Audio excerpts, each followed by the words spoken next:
Last year, SNK had announced that a new Fatal Fury was greenlit and being worked on.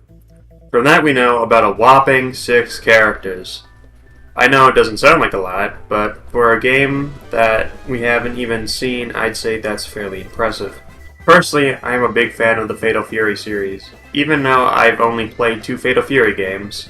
Real Bout Fatal Fury 2 and Garo Mark of the Wolves. I am more than familiar with the story of Terry Bogard, Alfred Earhawk, and Rock Howard. Now I believe most of us here know the protagonist of this entry of the Fatal Fury series is going to be Rock Howard, as he was the center of the first piece of key art SNK showed off at EVO 2022. Today I would like to cover what gameplay mechanics from the past Fatal Fury games I think will return, and what I think won't return. What modern mechanics from newer SNK fighting games should show up, and what characters should return from older Fatal Fury games. I also plan on doing another video, going over more of the less major characters of Fatal Fury that I'd like to see return. As I was writing the script for this video, and I saw how long this video alone would take, I thought it would be a better idea to do a whole nother video on the topic. Now that that's out of the way, let's begin. With 11 Fatal Fury games existing, not including the handheld titles, there have been a lot of mechanics, new and old, that have come and gone. Some good, some bad, some that fans have mixed feelings about.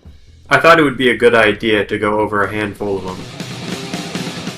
The lane system. Probably one of the most iconic parts of the older Fatal Fury games. The lane system made Fatal Fury stand out from other 2D fighters at the time, allowing you to dodge and weave. This mechanic must have been mind-blowing the first time someone in the arcade first saw it. Well, this mechanic has changed here and there throughout the series, with most games having 2 lanes. The first Real Bout Fatal Fury game had 3 lanes. This mechanic has mixed feelings among the fans. Some love it, some hate it. Personally, I don't mind it, but I don't love it either. Do I think this mechanic will return? The short answer is no. In the modern day, this gimmick doesn't really need to exist, as 3D fighting games already are a popular format that do it way better, with games like Tekken, Virtua Fighter, and Soul Calibur already existing. While Fatal Fury Wild Ambition exists, I think that the new Garo game will be sticking to the 2D format, similar to its predecessor Garo Mark of the Wolves, and Real Bout Fatal Fury Dominant Mind. Break Shot is an interesting one. I personally like it, however I think there's a better version called the Just Defend. However, I would like to give some light to it, as it is a very fun mechanic that functions similarly to an alpha counter. The way this differs is an alpha counter has a unique move, while this just allows you to instantly do a special move out of block for a little bit of meter. This mechanic is very good for getting your opponent off you, if they won't stop wailing on you. I don't believe this mechanic will be returning, however, because of... I'll be real with this one. I love the Just Defend, a mechanic that originally came from Garo Mark the Wolves that a lot of fighting games have adopted. Guilty Gear Strive would be a good example of this, and King of Fighters 15. It's basically a third strike parry that heals you. Slight. Now this mechanic, I think, will return in the newest Fatal Fury game, as it is so iconic to Garo Mark of the Wolves, and its impact on fighting games in general. Lastly, I'd like to talk about the top system, or the tactical offensive position system. Basically, you have this bar that you can select to go in one of 3 places on your health bar. When in the top state, you can heal that portion of health back and get access to a unique attack. This is a mechanic I think should return to the new Garo game. However, I think it should be changed slightly. You see, in Garo Mark of the Wolves, you could use this attack and it would cause a hard knockdown. However, you could only really use it as a combo ender, or just throw it out. It also did an interesting thing where it could damage a third of your opponent's guard gauge, which was very useful. So, how should this change? Well, I think it basically should function the same. However, instead of causing a hard knockdown, I think it should be used as a combo extender that can cause either a wall bounce, a wall splat, or a ground bounce, or a hard knockdown. I think this way it could be used as a much more tactical and rewarding way, as the name suggests. Not to mention, the healing is a nice little bonus. Now this one is a no-brainer. EX moves are a huge part of modern grounded fighting game spaces, or something similar to it. EX moves are usually used nowadays to extend combos in order to do more damage. This is an extremely fun mechanic that also can have special properties, such as a wall bounce, ground bound, a wall splat, faster recovery, crumple, or even a guard crush. With games like Street Fighter 4, 5, and 6, and the King of Fighters 13 to 15, and Mortal Kombat 11 and 1, I think EX moves showing up to the newest entry of the Fatal Fury franchise would be right at home. By far, my favorite modern fighting game mechanic, what we'll refer to as the Dream Cancel, even if that isn't technically what a Dream Cancel is. I'm not exactly sure what to call it for simplicity's sake, allowing you to cancel either a special move or command normal into a super move. Dream Cancels have probably been in fighting games for over 20 years now. However, I'd say in the past 12 or so years they really caught on. I'm sure if you play any modern fighting game, you'll recognize the Dream Cancel. I'd say it's basically an essential to be included in some way into modern fighting games. Level 3 / Climax Super. Do I even need to explain this one? I do? Okay. So level 3 super moves are exactly what they sound like. A super move that costs 3 super bars or more. Or your big super move. Something climactic that looks super cool and does like 40% of your health. Something that is represented in almost all modern fighting games now. Though Gar Mark of the Wolves did have this on a handful of characters such as Rock Howard, Bon Janae, Marco Rodriguez, and 2 or 3 other characters that had something similar to a Climax Super. They weren't exactly Climax Supers, and obviously they were in a 2D game, which can't really do a Climax Super quite as well as 3D games with their camera angles. The part all of you most likely have been looking forward to. Before we start speculating who may be joining the roster of the new Fatal Fury game, let's talk about who we do know is in the game already. Alright, first, Rock Howard, the third protagonist of the Fatal Fury series and the son of the former Fatal Fury antagonist Geese Howard. Billy Kane, the right-hand man of the now dead crime boss known as Geese Howard. It should be interesting to see where Billy's place is in the story, in a post-Geese world. Kane R. Highline. I know we don't technically know the identity of the shadowy figure in that alleyway, but that's clearly Kane. Just knowing his relation to the story and to Rock Howard, not to mention how Kane looks. The big 3. Terry, Andy, and Joe. If you've played a KOF game, or just know Fatal Fury, you already know these 3. However, for those of you who don't know, these guys are the 3 original playable characters in the first Fatal Fury. They have been in almost every Fatal Fury game with the exception of Garo Mark of the Wolves, where Terry was the only returning character from the OG Fatal Fury games. First things first, I'd like to cover the characters from Garo Mark of the Wolves, those who most likely will be returning, as some of them have story plotlines that have yet to be concluded, and or just fan favorites that have a high likelihood of showing up in this new Fatal Fury. Marco Rodriguez. Marco. Probably the #1 character from Garo people wanted to see in King of Fighters, other than Rock.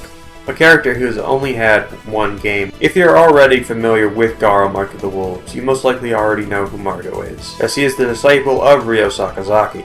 A character who takes on a much more aggressive approach to the Kyokugen style. This wild Brazilian man with the Josuke hair is a no-brainer in my opinion. Okutamaru. We don't know his last name, but that's not what we're talking about.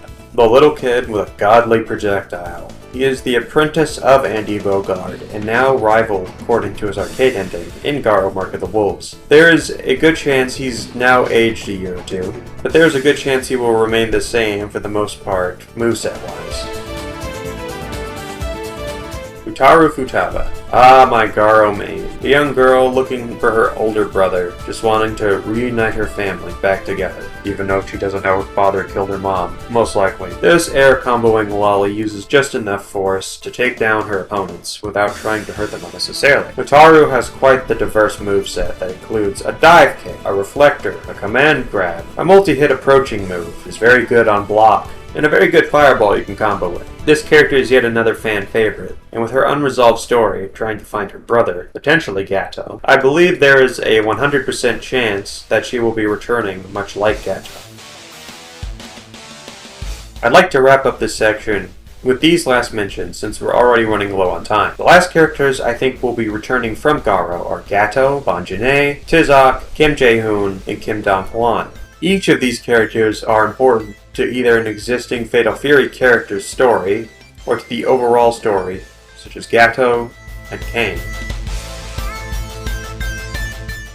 The Fatal Fury veterans. The characters who most likely need no introduction, but need to be covered anyways. These characters are essential to a series that hasn't had a game in almost 24 years. Mai Shiranui. Put simply, no Mai, no buy. While I usually forget about this character whenever I think about Fatal Fury, most fans are not like me in this regard. Mai is a shinobi character, introduced in the very popular Fatal Fury 2. The girlfriend to Annie Bogard and maybe potentially wife in this installment. Mai is an essential character to the Fatal Fury that has a, how should I put this? Very open outfit. Yeah, open. I'm interested to see if her design changes at all. Maybe being a little more regal looking, since her fighting style most likely has matured by now. Much like Andy's, probably. This groovy poultry-themed DJ is a character we haven't seen for quite some time, but is very well connected to the Fatal Fury series as a self-proclaimed rival to Terry Bogard and kind of a friend. The duck uses a unique dancing-type fighting style. Like Jamie before Jamie. Or, you know, DJ after DJ. Blue Mary. This widowed grappler is a mainstay and an instant fan favorite that originated from Fatal Fury 3. This on-again, off-again girlfriend of Terry Bogard has quite the array of moves, having a slide that can go under mid-screen projectiles, a counter-state move that can lead into a command grab and avoid high-reaching normals, and many grapple follow-ups to her special moves. This private investigator is yet another must-have for the newest entry to the Fatal Fury series. Please, SNK, have her wear the jacket. I like her normal design, but I think the jacket just kind of completes it, especially since she rides a motorcycle, and I think it would be kind of fitting, as it would kind of go with the theme of Terry's already bomber jacket. Hell, maybe she could wear the Fatal Fury hat. Kim Kapwan. I know what you're thinking. 3 Kims? I personally am extremely interested as the direction they could go with Kim's moveset in this game. As you already likely know, Kim's 2 sons, who I've mentioned earlier, adopt their own take on Taekwondo, both including elemental abilities into their take on the fighting style. Not to mention how Kim Dong-hwan has his own separate version of it that differs completely from both his father's and brother's moveset. I think having the 3 Kims would be certainly a very welcome addition to the Kim fans out there, especially since Kim now has to outdo his children in some way, to both differ himself gameplay-wise, but also show growth, as the character has probably already reached a master-type status. Lastly, Ryuji Yamazaki. While I'd like to get into more characters, as I said previously, I plan on making a separate video on who I'd like to see in the new Garo game. Anyways, Yamazaki, while I feel like I can't say much about the character, lore-wise, what I do know about the character is that he's been a Yakuza for most of his life, and that he watched his beloved boss die right in front of him, pushing him over the edge mentally. His moveset is crazy and violent. I hope SNK doesn't hold back and brings back his knife, if he returns. If you watch my friend Chris Lotus's channel, by the way, go sub to Chris Lotus, great channel, you'll know that he's a big fan of this character. Seeing his design and story evolve would be amazing, and perhaps he may even be hired by Kane since Grant's death in Garo Mark of the Wolves. I know Ryuji would be a very welcome inclusion to the game, especially if SNK doesn't hold back like in the 1990s. I'm excited and extremely curious to see what SNK does with the newest Fatal Fury game. It's almost been 24 years at the time of writing this video, since Garo Mark the Wolves was released, so a lot rests on this game's shoulders. I'd like to see if SNK uses any of the character ideas they had for the second Garo game that they originally were working on but was cancelled. I have a feeling Gato's father will be in this game. I'm curious if Gato will remain blinded as well in this game. I'm also interested, personally, to see if any of the other characters besides Gato's father, who's probably a high likelihood of showing up in this game, will be reused. And I'm interested to see what path Rock Howard goes down, whether he stays with Kane or goes back to the light with Terry.